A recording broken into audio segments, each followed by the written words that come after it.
Hi, I'm Sue Landay. Before we get started, I want to, with our session with Tolu Noah today, we're listening to some background music, and it's made possible, Tolu tells me, from Ben Sound, which offers audio, and it's a nice way to get started. So we haven't officially started yet. Anything else in your end before we do? All I right. think we're good to go. Okay. Well, it's the top of the hour, so let me formally welcome everyone. I am Sue Landay. I'm from Trainer's Warehouse. This is Show and Share, and I'm so happy to be joined today by Tolu Noah, who is an expert in designing trainings. She recently came out with a book last year. Her book is called Designing and Facilitating Workshops with Intentionality. And she's going to share with us a tool, the workshop wheel that she's designed.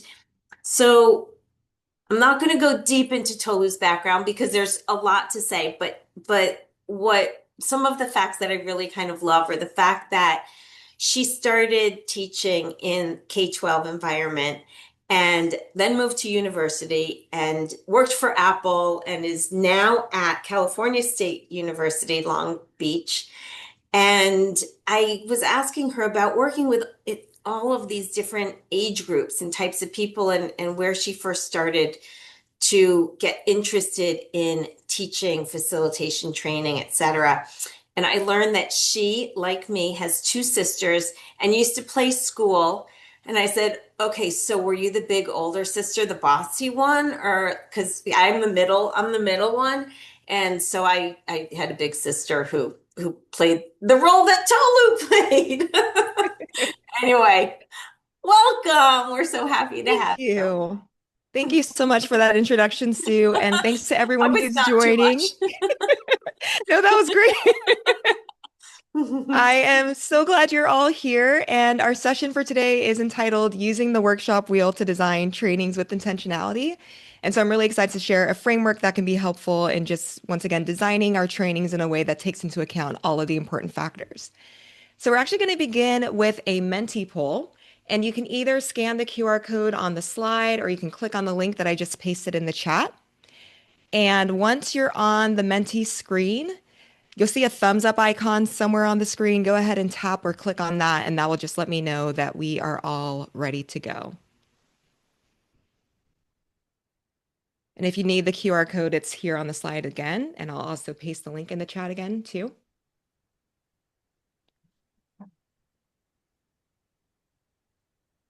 I'll give it another few seconds.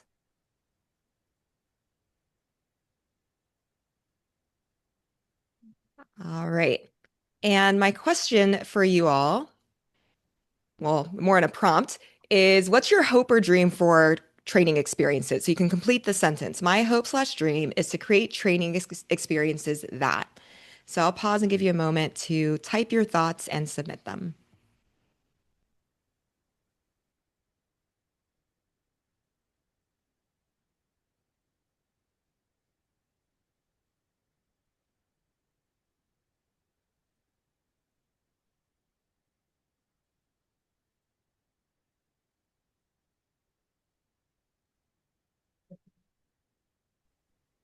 All right, I'm going to start revealing Got a some of lot the of activity. responses. All these great responses are coming through. They're impactful, they're engaging with content that sticks. Okay, I'm seeing a theme of impactful, so we definitely want to make sure people can actually do something with this information after the fact.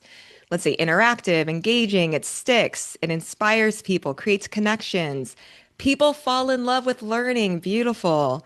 They're engaging, they're intrinsically connected to people's lives, they're memorable.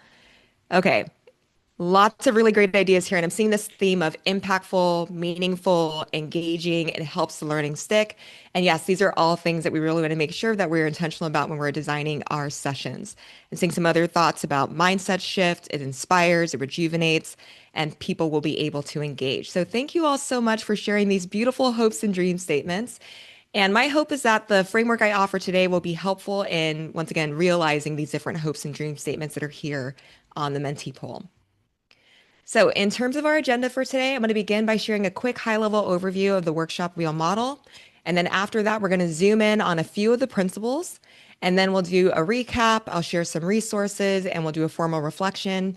And then if you're able to stay on for the second half, like past the half hour mark, we'll have an open discussion about anything related to today's topics. And our Perfect. goals for today are that you'll be able to list the 10 principles of the workshop wheel, generate ideas for implementing the principles in trainings, and then consider how this framework might assist you in creating engaging and impactful trainings moving forward. So with that, let's dive into the workshop wheel. And just to give a little bit of background, the workshop wheel is a framework that I developed and wrote about in my book, which is called Designing and Facilitating Workshops with Intentionality. And it offers 10 different principles that we want to be really intentional about when we're designing workshops and trainings so that they can be impactful and engaging and all the great things that you all shared on the Mentee poll. And we could honestly spend hours talking about each of these principles, which we don't have time for today. So I'm just going to be giving a quick high-level overview of what the 10 are, and then we'll zoom in on a couple of them and then use our Q&A time for any remaining questions you might have about that. I also wanted to let you know that I will be providing a handout of this at the end of our session, so please don't feel the need to write down everything I'm saying right now. You will get a handout that has all of this information at the end. So if you are ready to dive in, go ahead and give me a thumbs up or let me know what in the chat. All right, I'm seeing thumbs up from those of you on screen. Fantastic. All Awesome. right. And this is a tall order to like do this. So thanks for kind of boiling down some highlights and giving us a taste of this great tool. Fantastic. Yeah, if you just walk away with one thing, that's perfect. Okay, so the first principle of the workshop wheel is relevant. And the guiding question that we want to be thinking about here is how can you use a learner-centered approach to design relevant workshops? So this principle is all about taking the time to get to know the people that will be in our workshops and what their context is like so that we can develop a workshop that's going to feel really relevant for them in terms of the topic, in terms of the examples we're providing, and things like that. The second principle of the workshop wheel is purposeful. And the guiding question here is how can you design a purposeful workshop plan? So here we're taking everything that we know about learners and their context, and we're using that to create a high-level plan for the workshop that has clear goals and activities that will help participants to actually meet those goals. The third principle is structured. The guiding question here is how can you structure the workshop to support participants' learning? And so this principle is where we're getting into the nitty-gritty of what will happen in the workshop or training from beginning to end, what materials we'll be using, what role technology will play, things like that. The fourth principle is inclusive, and the guiding question is how can you create an inclusive, welcoming, and equitable learning experience? So we know that when people come to our trainings, they've got lots of different backgrounds and needs and goals. So how can we foster a learning environment that is inclusive and that takes all of those different needs into account? The fifth principle is connective. Guiding question here is how can you foster a sense of belonging, build trust, and promote relationship building in your workshop? And so this principle really focuses on the role of connection and learning because we know that we learn from other people. And so what are some ways that we can foster facilitator to learner connections, learner to facilitator connections, and then also helping learners connect with and learn from each other? The sixth principle is active. Guiding question, how will participants actively engage with the workshop topics? And so this one's all about the role of active learning. Many of you mentioned in the poll that this is something that you're interested in is how do we create these engaging learning experiences? And so we're actually going to zoom in on this topic a little bit further in a bit and share some concrete strategies for that.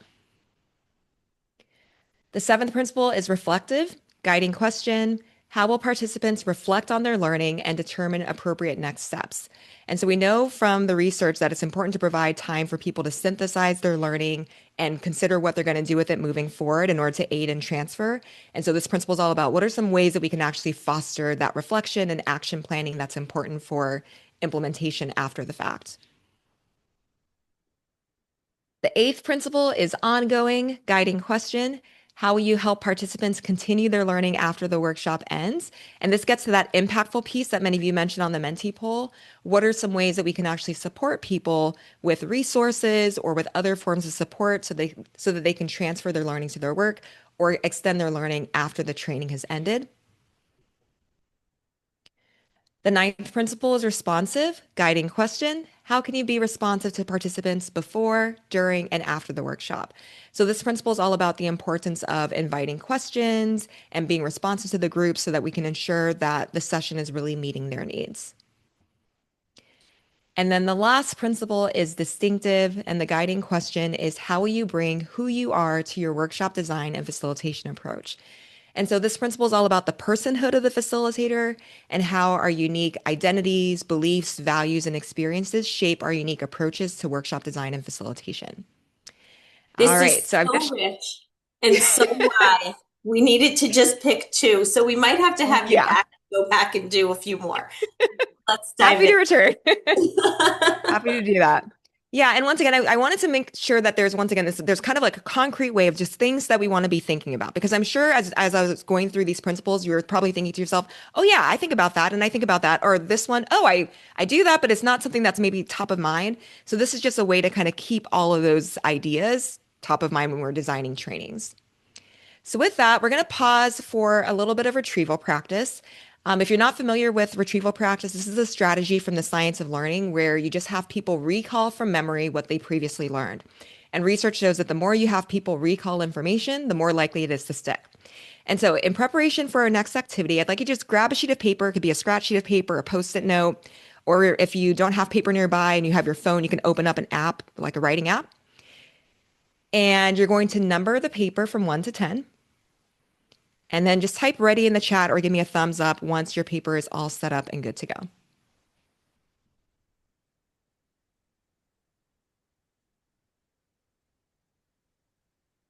We're good. Okay, seeing the readies populating the chat. Okay, so what I'd like you to do is list the 10 principles of the workshop wheel from memory. So if you took notes, no looking at your notes. I'm gonna give you 45 seconds and see how many of them you can recall. You may begin.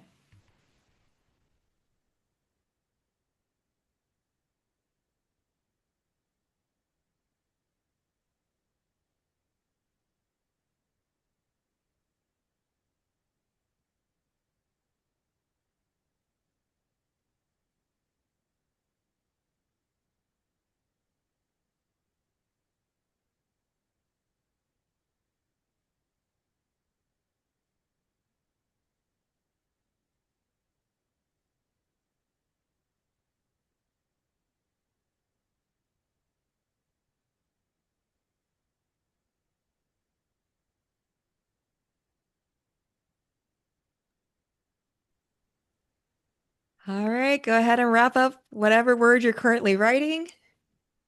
And let's see how you did. So you should have, it doesn't have to be in this order, but you can give yourself bonus points if it is. We should have relevant, purposeful, structured, inclusive, connective, active, reflective, ongoing, responsive, and distinctive. And if you want to share in the chat how you did with recalling those, you're more than welcome to. And if not, no worry. Do you have an acronym for do you have a mnemonic for those? I wish I did, but I do not, unfortunately, because We there's might have 10. to It's like hard to we find have like a to 10-word brainstorm one. that. It's a fantastic idea for sure. All right. And I'm seeing some different numbers populating the chat. And no worries, if you didn't recall them all, there's 10 of them. So that makes sense that this would not be something that everyone's going to recall by default. And once again, I will be providing a handout so that you've got this as an easy reference that you can come back to at the end. And once again, my hope is that if we're designing with these 10 principles in mind, we can create more impactful and engaging experiences. So with that, we're going to zoom in on just a few of the principles. And the two we're going to focus on are active and inclusive. And for each principle, I'm just going to share one of the big ideas along with some concrete strategies that we can use. And we'll start off with active. So my big idea here is to use APA to engage participants throughout. And if you are, if you've like taken like college classes or even high school classes and you're thinking APA, that makes me think of citations and papers. I promise this has nothing to do with that. So we're going to basically reclaim that APA acronym as three ways that we can actively engage participants in our trainings.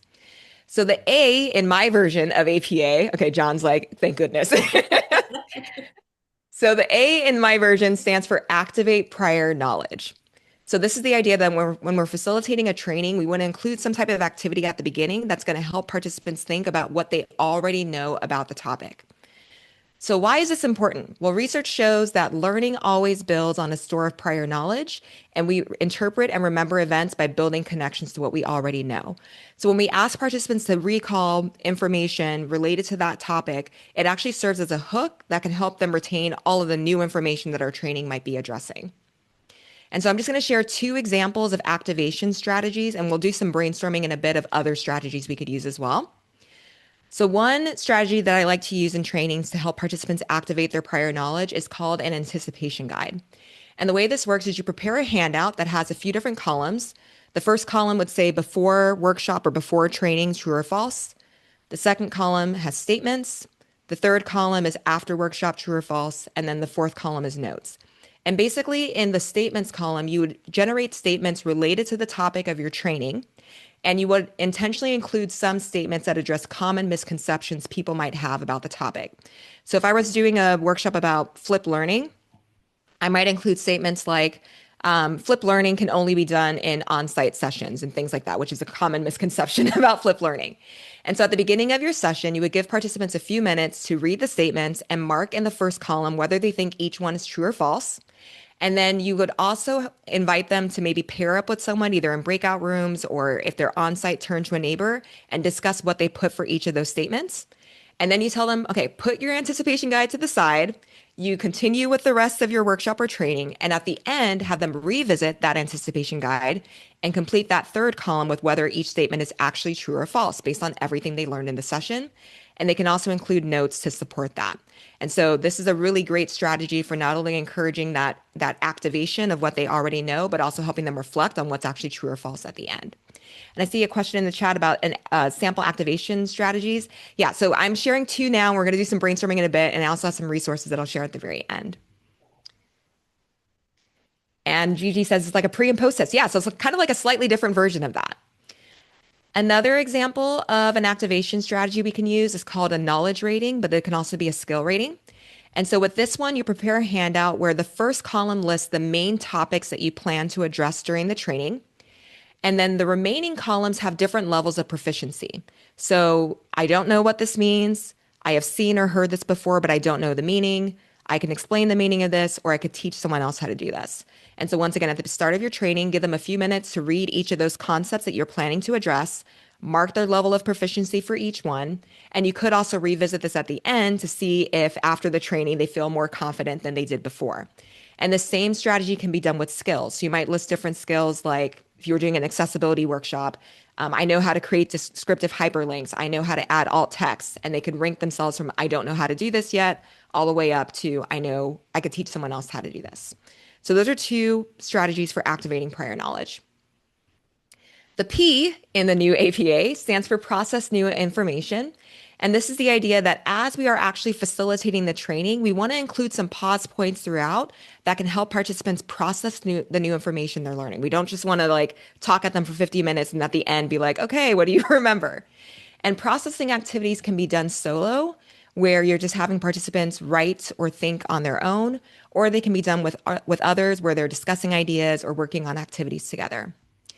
And why do processing activities work? I'm going to share another quote from the research, which says that building usable knowledge depends not upon merely perceiving information, but upon active skills like making connections, synthesizing information, asking questions, selective attending, integrating new information with prior knowledge, strategic categorization, and active memorization.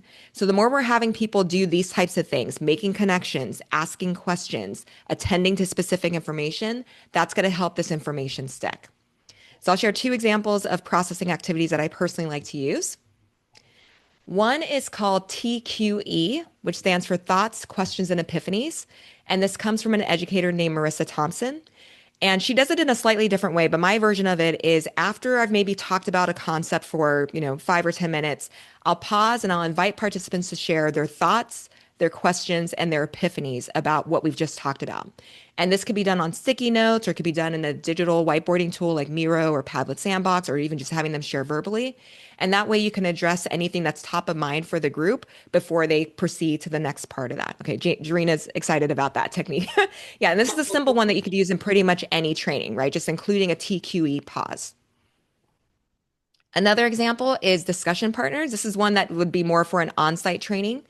But what you would do is you prepare little cards prior to the session, where the first column includes the topics you plan to address during the training, and the second column has space for different partners' names. And you would give people a few minutes at the start of the session to move around the room and find partners for each of those topics. So I could walk up to Sue and be like, "Hey, Sue, are you free for the topic of autonomy?" And if she doesn't have anyone's name listed, she would write down my name. I would write down her name. And then I could go to Annette and be like, "Hey, do you have anyone for competence?" And once again, we would complete that process until our whole card is full out. And then you have people go back to their seats. You proceed with your workshop and you kind of chunk the workshop according to the topics that are on the card. So after you've maybe explained a little bit about that first topic, you'll pause and say, "Okay, everyone, get together with your competence partner and do this case study analysis or talk about this question." And then continue with the next part of the session. "All right, get together with your, topic 3 partner and do X, Y, and Z." So it's a really easy way to build in a mixing of pairings so that people are working with lots of different people while discussing the topics that you have in your training. All right. And the last A in APA stands for apply learning. So this is all about giving participants time to implement what they've learned in the training. Why does this matter? Well, research shows that practice with feedback helps you improve. And so we want to include opportunities for people to be able to get feedback and to practice everything that they're learning in the training. So, one simple activity that I know is very popular in the training world is having participants do a teach back where you pair them up and then they take turns teaching their partner about what they've learned. This is a strategy that comes from Sharon Bowman's book. And they can also provide feedback after those teach backs. And then another popular strategy is simply giving participants time during the session to begin working or planning something that they can actually use after the fact. Okay, so I've shared a few different APA ideas, but there are plenty more out there. And so next we're going to do a little bit of brainstorming, and I've shared the link to this Padlet board in the chat. And so the Padlet board at the top has this question: what other activities could help participants activate their prior knowledge, process new information, or apply their learning? And there are 3 columns labeled activation activities, processing activities, and application activities. So if you have an idea of something you've used or tried that's worked really well for you, you can click on the plus sign below the appropriate column, type the name of the activity at the top, include a brief description below, and then click on the publish button in the top right corner. Or you could use one of these media options in the center to respond. You can upload something, you can take a picture, you can add a link, or you can even record a video or audio recording to describe your technique if you wish. So what I'm going to do is I'm going to pause and I'm going to give you about 2 minutes to just add at least one idea for one of these categories to the board. And that way we all have a resource that we can come back to of other strategies that can work. You may begin.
right. So there are some great ideas populating the board. Won't be able to necessarily call out everything right now. And I did see a question about some other resources that might be helpful with activities. I'm going to share that at the very end. So stay tuned for that.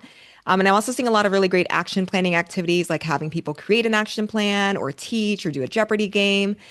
So please feel free to keep adding ideas to the Padlet board and it'll remain open. So even after the session, you can come back and add your thoughts there. All right, so let's dive into our second topic really quickly, which is inclusive. And the key idea that we want to be really intentional about here is to plan ahead for learner variability by anticipating barriers. So we're going to kind of break this apart a little bit, starting with the idea of learner variability. So learner variability is the idea that there's no such thing as an average learner. So there's no such thing as an average participant, anything like that. Instead, we have a lot of diversity and variance with our participants, and they might vary in terms of their identity. They might vary in terms of their interests and motivation. They may vary in terms of how they perceive and process information. And they can vary in the ways that they move, approach tasks, and also demonstrate their learning. And so, because there's all this variance, we want to make sure that we're designing our sessions with the understanding that there's going to be lots of different people with lots of different needs in the room. And so another Damn framework it. that can be helpful is using something called universal design for learning. We're not going to get into the weeds of this today, but a key idea here is that we want to change the way we're designing the learning environment rather than seeing the problem as, something that's an issue with the individual learner. And we want to think about how we can intentionally reduce barriers to learning that exist in the learning environment. And so, two questions that I find really helpful to think about whenever I'm designing any sort of workshop or training experience is what barriers do I anticipate participants might face in achieving the goal during the session? And then, how am I proactively designing to minimize those barriers? So, simply asking yourself those two questions can be really helpful in making your trainings more inclusive because you've done that work of thinking ahead about, okay, these are some potential issues that might come up, and this is how I can address it. So we're going to do a quick little barriers brainstorm. I'm going to share a scenario and then I'll invite you to share your thoughts in the chat. And so here's a scenario. You are planning to facilitate a training for 30 employees on how to use a new edtech tool to enhance workflow. So what is one potential barrier participants might face? And what is one action you could take to proactively address it? So I'm going to put a minute on the clock. There'll be some light background music playing in the background, so please feel free to adjust your volume if you wish. And in the chat, I'd like you to invite you to share a barrier and a potential action that could address that.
Okay, and there are so many great barriers and actions that are coming through in the chat. So I'm just going to call out a few. So Edward says, understanding the steps and using the tool would be a barrier.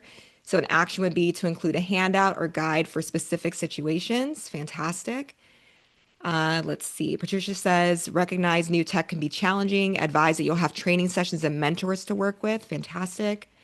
Gordon says lack of confidence with tech, so they could pair with someone who is more confident. Yeah, and there's so many other great ideas. I'm gonna have to revisit the chat in a bit. But this simple strategy, once again, is just taking the time to look at your plans and identify those barriers and actions once again, can help us to ensure that we are meeting participants where they are and supporting them in being successful. So thank you all for sharing those great barriers and actions in the chat. So So oh, yes, let me please, just jump Susan. in 1 second. Acknowledge that we're like almost at the half hour, but want to just check in with folks. Thumbs up that you can kind of hang on. I'd like to just keep going, but recognize that if some folks need to go, we'll catch it at the end and we'll make sure that you get any additional notes. But yeah, looks like we're all thumbs up. Let's keep at it. All right, fantastic. And we're actually about to wrap up, so we're in a good spot right now. Oh, perfect. All right, so we just looked at two of the principles today and actually just a piece of two of those principles. So if you're interested in learning more, I've shared the link to my book in the chat. Once again, it's called Designing and Facilitating Workshops with Intentionality. And it includes lots of practical tips and strategies and even templates that you can use in planning for all of these things. I did want to say that the book is written with a higher ed focus in terms of like facilitators that work in higher ed, but all of the strategies and activities that I've shared can be adapted to other contexts. So if you're open to making those adaptations on your own, definitely encourage you to check that out. And we're going to transition to our recap, resources, and reflection before we have our open discussion time. So, just to revisit our goals for today, you can now hopefully list the 10 principles of the workshop wheel framework, generate ideas for implementing the principles and trainings, and consider how the framework might assist in creating engaging and impactful trainings. And I've created a resource webpage full of additional things related to today's session.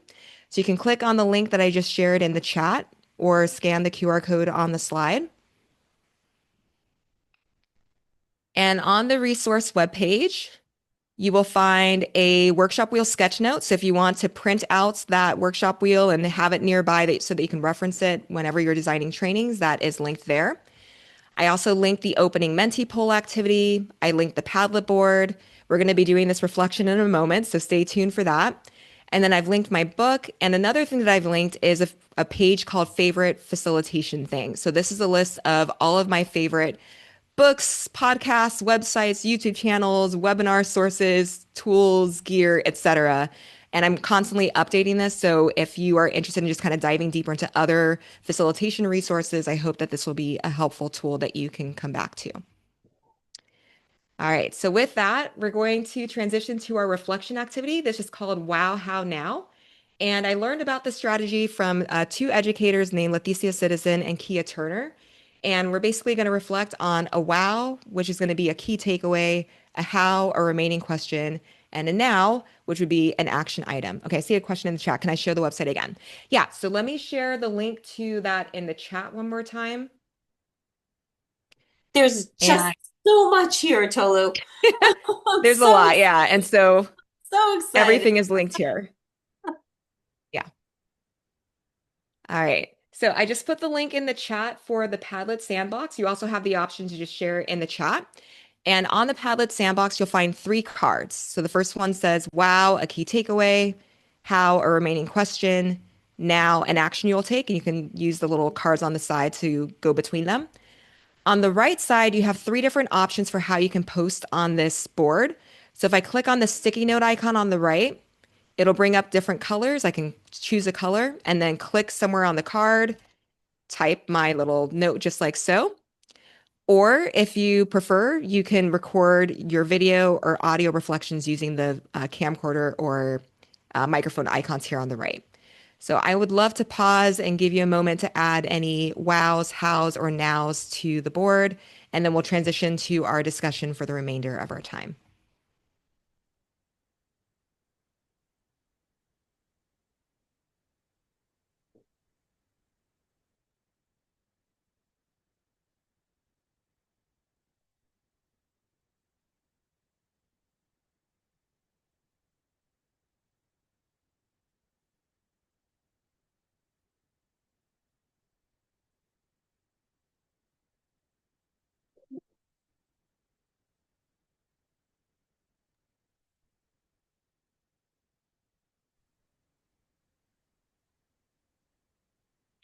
Okay, so some wows I'm seeing so far, the different tools that were modeled, the old school worksheets.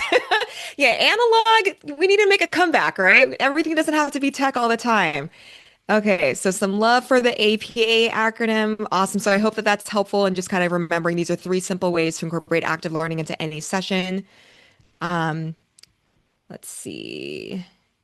Can you repeat the tools you mentioned to gather TQEs? Yeah. So Padlet Sandbox is the tool we're using right now. This is one of my favorites because it's a very simplified digital whiteboard tool. I know sometimes Miro and Mural can feel a little bit intense, but those are two other tools that you could also use for gathering TQEs.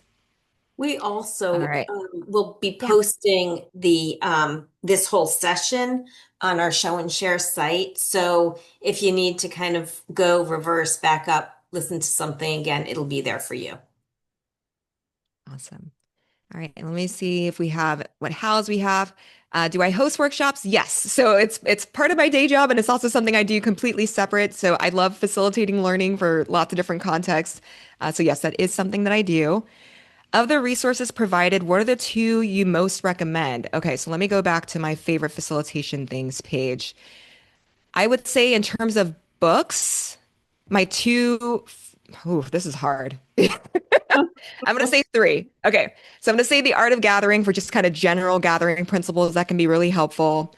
I'm also going to say the 2 Hour Workshop Blueprint by Leanne Hughes has a lot of really practical ideas.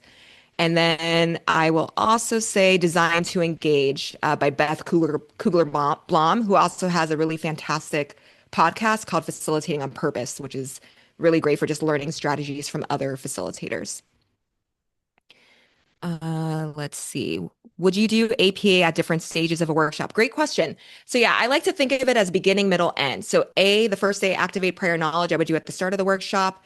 P, process new information, I would do throughout the workshop. So I would basically break my workshop into different chunks where maybe after 10 or 15 minutes of a topic, we'll do a processing activity, another 10 to 15 minutes, another processing activity. And then the final A would be at the end where people are implementing what they've learned. Okay, did I miss any questions here? How to use this in technical workshops. So if you're interested in learning more about Padlet's Sandbox, they do a lot of free webinars pretty much once a month, and it's a very easy to use tool, and I'm happy to add some resources to the webpage for that too. All right, and let's look at some nows, actions people will take. Learn more about APA and how to use it. Implement a grounding activity at the start of our upcoming leadership training series. Implement Wow How Now, APA model, and Padlet. Explore those resources. Reconsider my audience and their needs. Explore the resources. And structuring trainings. A little bit more fantastic. All right. So, with our remaining time, I first of all just want to say thank you. And if you're able to hang on, great. And if not, no worries. I also invite you to stay in touch. So you can find me on LinkedIn, Blue Sky, and also connect with me via my website. And I've linked all of that in the chat. It's also on the webpage. And if you're able to hang on for the remainder of our time, we're just going to have an open discussion. And so I have some guiding questions here, but we are not limited to these things. But my two starter questions are what strategies, activities, or resources have you found useful for the other workshop wheel principles that we didn't talk about today? And then what remaining comments or questions do you have? And so I'm going to stop sharing my screen so I can see everyone a little bit better and open it up for any thoughts. All right, And Gigi Gigi's has a ready to question. go. Before we go to Gigi's question, let me just say thank you, Tolu. This has been amazing. There's so Thank much you. resource. There's such depth of knowledge and resource and research, as I meant to say. Thank you for sharing all of this. So let's Thank you so dive much. into, yeah, you're getting some applause here too. Thank you. So yeah, Gigi. So I'm Gigi Hart Essex, Gigi, forgive and me. no problem, no problem. I thank you as well. This was a lot of information. Thank you very much for it. Very insightful. I definitely would like to read the book in order to get more information on your ongoing principle section. But just how you just now use the Padlet, I guess is the name of it. Is that correct? Okay. So if you were using that with a group of people and you give them the many options of putting in a response, the audio option, they would have to unmute themselves from the Zoom in order to use their audio. Is that correct? It's completely separate. So if you use the audio option or the video option, it's not going to interfere with Zoom. And that's Okay. actually another inclusive practice is, especially in virtual workshops, we often ask people to just type, write their responses. But some people may be able to express themselves better if they can just talk it out, or maybe they want to Right. use a video to kind of do that. And so it's a small way to offer participants different options for how they can express their learning. And yeah, I love that you can do on Padlet and in Padlet Sandbox. So let me Okay. well, the AP Thank you. activity we did was regular Padlet. the other activity Wow Now was Sandbox, which is their digital whiteboard tool, and both of them have the capabilities to respond in all those different ways. Thank you. Yeah, thanks for that question.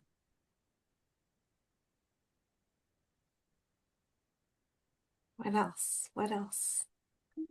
Things you still wonder about? Yeah, John. John. Uh, I feel like a tech neophyte. So I know, it's right? so impressive. Just amazing. Like your ease with them. Here's a dumb silly one. How do you get the music to play so smoothly during the timer? I every time I try something, it just doesn't seem to come across well, and that was nice and smooth. Yeah, so that is actually okay. Are you talking about the one that had the countdown with it? Uh, I I mean, you said there's going to be music playing in the background, and it was clear, Yeah. and it worked perfectly. So the timers are actually YouTube timers. So if you just go on YouTube and search for acoustic guitar timers, it's just timers of different lengths, like 30 seconds all the way up to 10 minutes. And so I just find one that's a good length and I just embed it in my Google Slide and it plays beautifully. So that's Oh, another little fun tip. that's great. Yeah.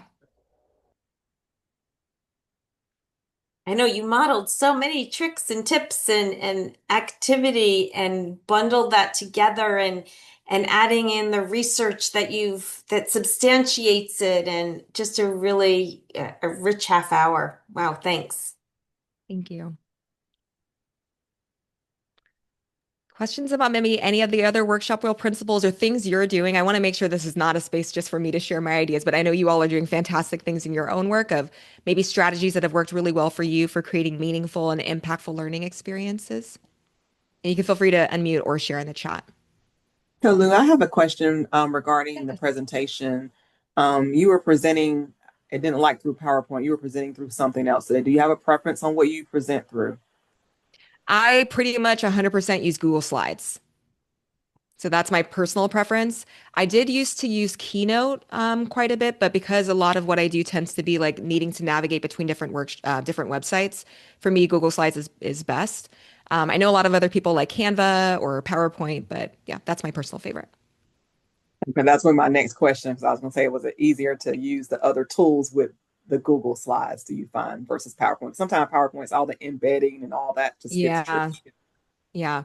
And I like that Google Slides. I can just let me share my screen again and show kind of what I do here. Let's see, share. Okay. So what I basically do is I have my Google Slides as my first tab, and then I've got all my other activities. Like I can just click to the Mentimeter and the Padlets and all of that. And I pin the tabs. So if you right click on the tab, you have the option to either pin or unpin. And what I like about that is that it cleans it up so that I don't have these like really long distractions at the top of the screen. And it also makes it less likely that I'm going to accidentally close a tab. So I just know by the little icon, okay, that's my Google, that's my Mentimeter, and I can just click around like that. Okay, so I have a question. If you go back to the wheel, I'm kind of curious as I'm um, setting up some new sessions. And John, I see you also have your hand up. Um, which of these should we dive further into? Like if we have Tolu come back, are there some that you want to, like, what would be the next two that we should make sure that we schedule another show and share about? Thank you for bringing that up because I was going to say I think we need to have her come back. Right? Yeah. Are you getting, yeah, there we go. Ongoing. That's what I was thinking also. Everything, Melissa. Yes.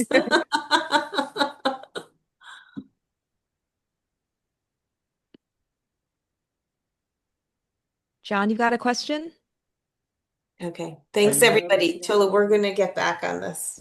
are you noticing any AI tools that, or platforms or whatever that are tying into this, whether it's to summarize or are they already built into some of the ones that you're using? Just quick question.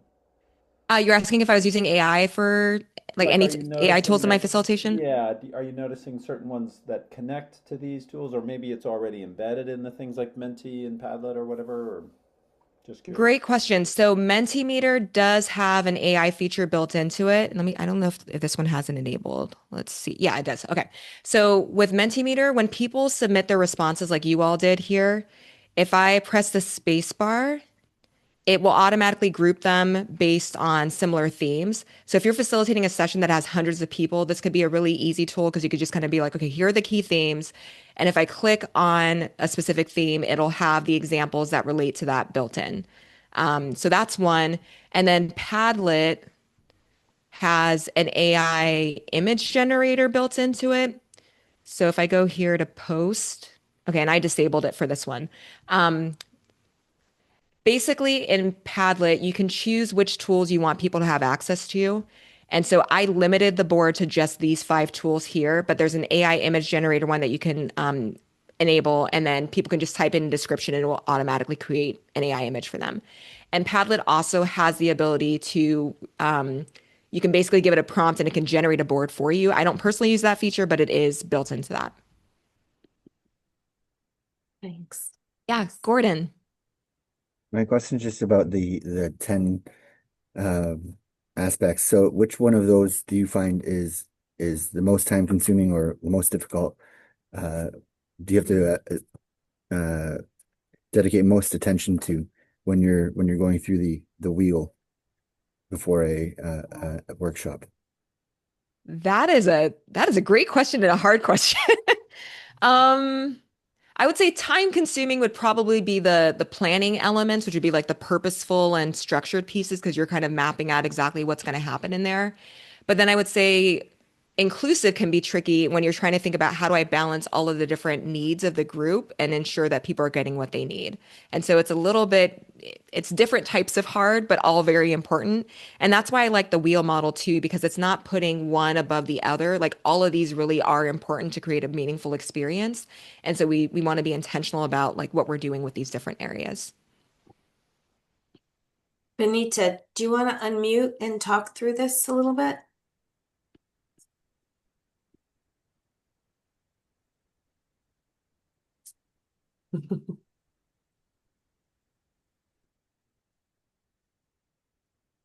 There you go. Okay. I have lots of people around me. So sometimes when I'm looking at your will, it's very engaging in I mean, it's very learner center. And sometimes I'm in corrections and we have a lot of compliance training, a lot of we need to get these points because of like liability. How do we take your 10 principles, infuse them into probably a field of training that is very compliance based, very much mandatory. We're just trying to get the stuff done. So, yeah. So, how do you go from that lectured base to the learner center, still trying to get everything? Um, Still trying to be engaging, but we have a lot of check boxes we have to do for compliance. That is a great question. And we do have some compliance work that's happening in higher ed as well, especially around accessibility and whatnot. And my thought is instead of thinking about like, how do I do all 10 of these in any given session, I would just pick the one that feels most relevant to the session that you're doing. So in compliance, maybe trying to find that relevant piece. How can you help people understand why this is actually important in their work and what they can do with that moving forward? Or, trying to build in times for connection, even if it's just a simple, okay, turn and talk to a partner. Where have you seen an example of this issue in your workplace? So it can be the way that you go about facilitating it that shifts, even though the content you may not have a lot of flexibility with what you can do there, but you can design it in a way where you're promoting connection. You can design it in a way where you're helping people understand the relevance. You can design it in a way where the goals are really clear. So that's kind of what I think about is that the how might shift, even if the what is what it is. Yeah. Great Thank you. question. Hmm. All right. Couple more minutes, or are we all set? We've had so, I'd like to jump in. yeah, I've please. trying to figure out how to frame this in a way that reflects the beautiful wheel. But I'm always trying to problem solve. Essentially, I work with a group of people in a school district, and most of them are burnt out, completely. They like me and they like the content, but they don't believe that it's possible. And so there's always a sense of, yeah, right, or I'll do this while we're here, but this is not going any further. I was trying to Hmm. figure out which of the 10 that might like which of the 10 I might, or maybe you might suggest that I focus on, given that is the nature of the dynamics in terms of getting them. So I do restorative justice. I don't know if Mm, that adds any context. So they're like, that's fantastic. these principles will never do this, or we can't do anything. Nothing will change. So Mm. yes. Okay, so the principles that kind of popped into my brain while you were talking were relevant and then also connective. One thing that I talk about in the book is that one way that we can actually make something that doesn't feel very relevant to people feel more relevant is inviting them to actually help in part of the process. You can actually go to the most resistant people and be like, okay, what are you seeing as the issues? What are you seeing as the areas that are like insurmountable? And I want your input to help design this session in a way that's really going to make this fruitful. Or even people that are already doing the work really well, inviting them to actually, do like a 10-minute share or a fishbowl discussion. Because the more we can actually tap into the experience of the people in the room, the more it's going to feel relevant and relatable to people, and hopefully also boost that motivation to to learn about the thing. And another resource I wanted to recommend, I'm going to go ahead and share my screen one more time, is a book that I recently read and added to the list. And let's see, where is it?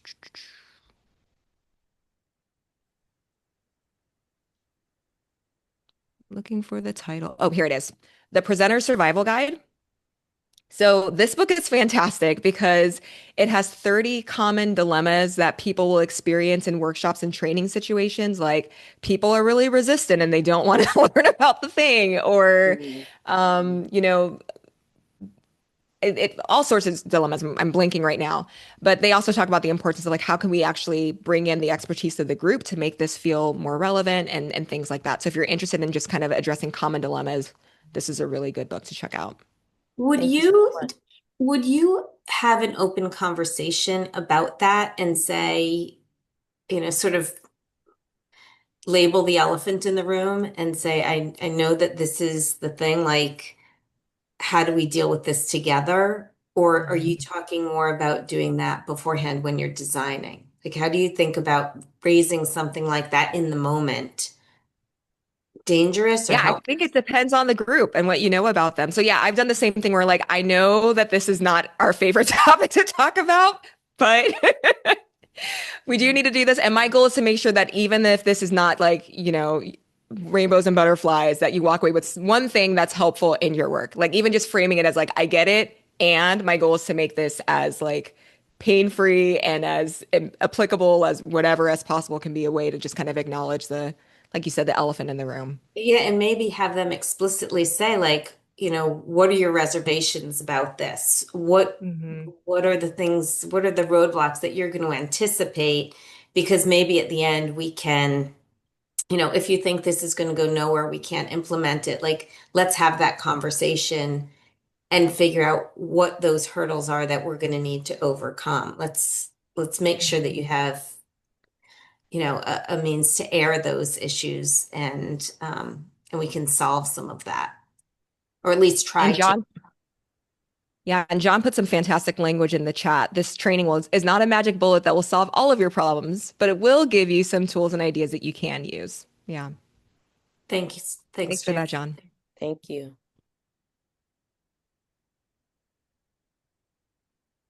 Any other questions, comments? And then we just have a couple more minutes. All right. Well, Tolu, again, thank you so much. This has just been delightful, illuminating, resourceful. I just you have so much knowledge. I really appreciate your sharing it with all of us. Thank you all so much. Thank you for carving out some time to join. Thank you for the great ideas you shared. And once again, feel free to revisit that page to take a deeper look at all of the things that people posted along with the other resources. And feel free to find me on LinkedIn if you'd like to And stay I'll connected. mention that Trainer's Warehouse is one of Tolu's favorite resources also. So do find some resources at Trainer's Warehouse that build interactivity and purpose. And I wish I could name all 10 right off the tip of my tongue right now, but we're here for you as well. So thank you.